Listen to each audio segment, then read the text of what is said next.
Buenas a todas, todos y todes. Soy Carlos Vadillo, presidente de Fuenlantien LGTB. Estamos aquí para leer el relato ganador del cuarto certamen de relatos LGTB, que estaba inspirado en mujeres LTB, feminismo y sororidad. Os vamos a dejar ahora con el concejal Raúl Hernández, para que os dé unas palabras y un mensaje en estos tiempos de lucha.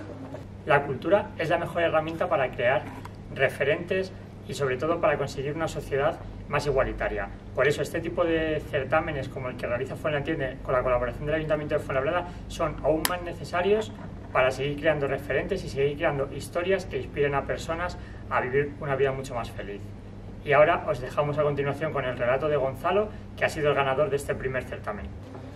A continuación, Gonzalo Gómez leerá su relato ganador, Vive.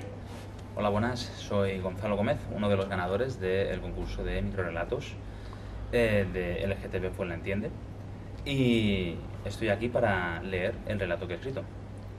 Quiero decir que estoy muy contento por ser uno de los elegidos y estoy seguro de que el resto de los participantes también han hecho grandísimos relatos. Yo soy un joven fuenlabreño que se presenta por primera vez a un concurso y esto me ha ayudado para pensar en seguir escribiendo y sobre todo para conocer más un mundo que siempre me ha encantado, que es el de la literatura. Sin más, voy a leer el relato, que se titula Vive, y que espero que os guste. Nasli entra ya en casa.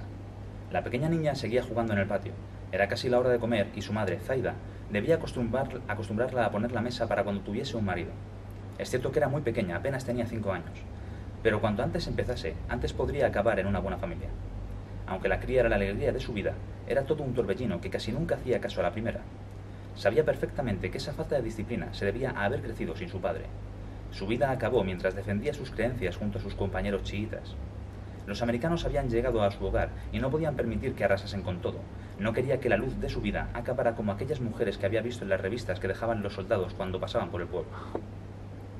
Sabía que solo quedaban unos años para que Nasli fuese la mujer de alguien y quería aprovechar ese tiempo. Zaida sonreía mientras pensaba en esto cuando volvió a mirar por la ventana de la cocina. Lo que vio no le gustó nada. Su hija estaba apoyada en la pared de 1 metro de altura que separaba su patio del de la vecina. Asomada sobre el pequeño muro estaba Aisha. Enseguida, Zaida dejó los utensilios de cocina y se dirigió al patio. No quería que su pequeña Nasli tuviera relación con esa cualquiera. Aisha no era de fiar y no quería que llevase a su hija por un camino equivocado. Se hablaban cosas en el mercado sobre Aisha. Sus sandalias resonaron en el patio cuando llegó y su hija miró en su dirección mientras sonreía risueña. En la mano llevaba un pequeño molinillo de colores, hecho con papel, algo que antes no tenía. Zaida observó con furiosa seriedad a Aisha y a su hija. Aisha había superado la 20 de años, pero no alcanzaba la 30 de Zaida. La más joven de las dos no llevaba el cuerpo completamente cubierto e incluso se atrevía a mostrar los brazos. El gesto de Zaida era de un silencio atronador. La pequeña Nasli dejó de sonreír y fue cabizbaja dentro de la casa, mientras soltaba en el suelo el molinillo. Aisha miraba con tristeza el obsequio y luego miró a la madre. Zaida se quedó atónita en ese momento. Cuando pensaba que recibiría una mirada avergonzada y vencida, se encontró con unos ojos compasivos y directos. No había culpa, a pesar de que se había acercado a su hija sin permiso. No había vergüenza, a pesar de que todo el pueblo había retirado la palabra a la joven por los rumores. Solo había compasión y tal vez un poco de tristeza. Zaida aguantó la mirada. Ninguna cualquiera iba a ser más que ella. Aisha simplemente dejó de mirarla y desapareció en su casa, mientras Zaida la seguía con la mirada. Cuando la madre entró en la casa, observó con orgullo cómo su hija estaba poniendo la mesa. No podía creer lo que acababa de pasar. Que Aisha se acercara a su hija. Es verdad que antes Aisha se encargaba de cuidar a los más pequeños, mientras el resto atendían heridos o cuando se evacuó el poblado un par de veces, pero eso no le daba derecho a acercarse a ellos cuando quisiera. Al parecer los calmaba y les contaba cuentos y les enseñaba canciones para que se distrajeran de lo que ocurría alrededor. Pero había rumores en el mercado. Una joven guapa y de familia respetable como Aisha no tenía marido, y no lo tenía porque ella desde muy joven había saboteado a quienes lo habían intentado y se habían negado a tenerlo nunca. Además, no respetaba las tradiciones y mostraba su piel sin ningún pudor. No se la veía en la oración y se paseaba sola por la aldea. Su mayor pecado había ocurrido 1 año antes.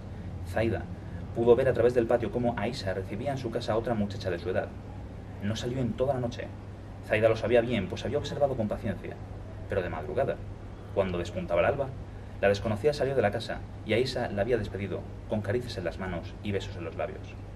Zaida no creía lo que había visto, pero esto mismo ocurrió varias veces en los siguientes meses. Poco después comenzó el rumor en el mercado. Aisa era amante de otras mujeres. No quería ni pensarlo. Con este mal sabor de boca, empezó a servir la comida para su hija y ella misma. Durante la comida, se comenzó a escuchar algo de alboroto en la calle. Se decía que había habido ciertos ataques cerca del poblado. Aunque Zaida no sabía si eran los americanos o los chiitas, estaba claro que algo pasaría. En ese momento, un enorme estruendo sacudió el patio en el que unos minutos antes jugaba Nasli. La casa se llenó inmediatamente de polvo y un segundo estallido llenó la cocina de piedras y escombros. Zaida se lanzó inmediatamente a por su hija, aunque apenas la veía por el polvo levantado. Salió de la habitación con ella cargada, y entre las nubes pardas de humo veía siluetas de hombres que disparaban al aire y vociferaban. No sabía quiénes eran, había demasiado ruido y poca visibilidad. El edificio del otro lado de la calle explotó como una enorme bola de fuego, y varios de sus vecinos salieron entre gritos de pánico y sufrimiento. Zaida no sabía qué hacer, ni conocía a los autores del ataque. El pánico empezó a tomar el control y el ruido de los disparos, las explosiones y el llanto de su hija se convirtieron en una locura que estalló en su cabeza al mismo tiempo que su propia casa. Los escombros cayeron sobre Zaida y durante un segundo, que parecía una eternidad, perdió de vista a su hija. La encontró sentada y llorando a un par de metros de ella, entre el polvo y las ruinas de lo que fue su patio. Al intentar acercarse a su hija, Zaida notó que no se podía mover. La mitad de su cuerpo estaba enterrado bajo el amasijo de hierro y piedra que antes era su cocina. La desesperación se adueñó de sus actos e intentó arrastrarse, haciéndose daño en las manos. Las siluetas se volvían borrosas y nítidas al mismo tiempo. Una de las siluetas se acercó a Zaida. Se acercó y Zaida terminó peor. Pero la sombra entre el polvo se convirtió en Aisa. La joven que avergonzaba al poblado cogió a la niña llorosa y la calmó. Luego se giró a por la madre, medio enterrada y con aire decidido. Sin temblar lo más mínimo, comenzó a cavar alrededor de la cintura de Zaida.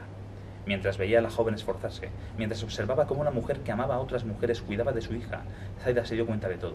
A pesar del polvo, el ruido y la violencia, se había quedado para ayudarla. A ella, que acababa de mirarla con furia y la había alejado de su hija. A ella, que la había juzgado. A ella, que había contado los rumores en el mercado. Por primera vez en su vida vio con absoluta claridad. Aisa era un ser humano que había luchado contra todo a su alrededor para ser ella misma. «Vete», dijo Zaida, mientras agarraba las manos de Aisa, evitando que siguiese cavando. La madre ya no sentía nada de cintura para abajo y el poblado se había convertido en una zona de combate. «Vete, vive, vive y sé quién quieres ser». Estas últimas palabras salieron de su alma, al tiempo que las lágrimas rebalaban por sus mejillas. «Vive, porque eres perfecta como eres. Vive y no mires atrás». La joven no quería entender, intentó cavar, pero Zaida la volvió a parar. Sus miradas se cruzaron. Había valor, culpabilidad, humildad y, sobre todo, amor. Como el que une a los hermanos, como el de dos personas que se dan cuenta del sentido de la vida. Aisa asintió, se levantó y cogió en brazos a Nasli. Volvió a observar a Zaida y se sonrieron con el llanto en el filo de la garganta. Luego desapareció entre la polvareda.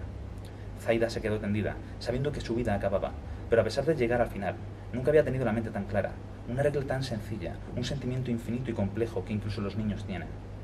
Abrazó la eternidad mientras recitaba las palabras que le hacían ver más allá de la muerte.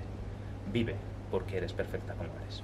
Bueno, pues Gonzalo, te hacemos la entrega del diploma del primer premio. Muchas gracias.